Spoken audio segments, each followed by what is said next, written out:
Sales, almost 13 years na ako rito sa Milan. Sa Italy pala. 6 years ako sa Rome. Yun ang first job ko ron. Dumating ako ng August 2000. Jubileo ako nun, PNP. So, after wala pang isang buwan, katrabaho kagad ako. Swerteng araw ako, sabi nila.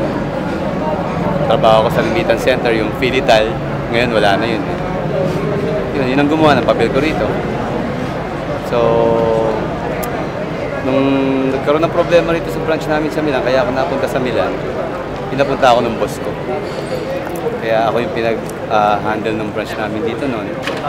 OIC ako noon. Kaya lang, sa kasamaang palad, namatay yung may-ari, kaya nagsara yung Filital. Ngayon, sa hotel na ako nagtatrabaho, pero marami akong nadaanan bago sa hotel. Puro Filipino companies, ang mga DMCI, Robinsons, RCBC rin ako. Smart din ako. Sayang yung smart na yun, 2 years kami rin, sayang. Yun. Tapos, nakilala ko yung asawa ko.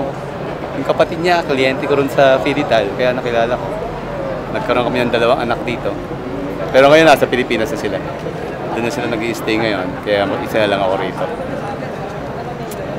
Yun lang. Actually, ngayon lang ako nakapagtrabaho may kasama Italiano. Sa hotel kasi ko ngayon. So, mababait sila talaga sa totoo lang. Mababait sila. Masarap makasama. Kaya lang, syempre, mga tambal sila hindi katulad natin. Mahilig sila manigarilyo, kape, ganon. Pero mababait sila.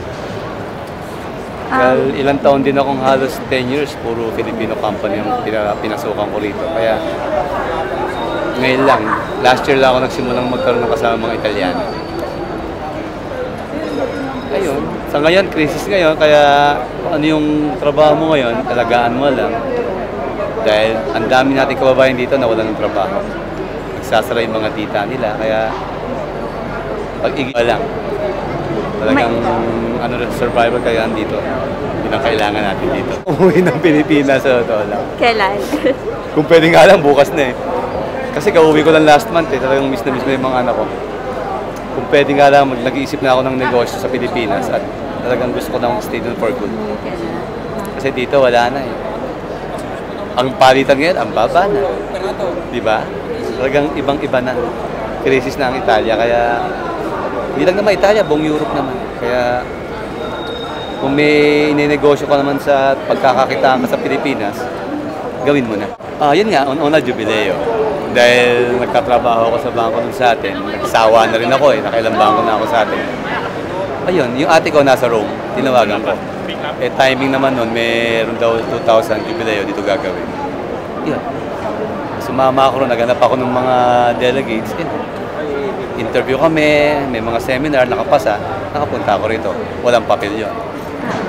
Sa kabutihan palad, nagkaroon kagad akong trabaho, wala pa isang buwan, doon nga sa Remittance, sa Filital. Ginawan ako ng papel, kaya nagkapapel kagad ako. Okay, that's it. Yun lang.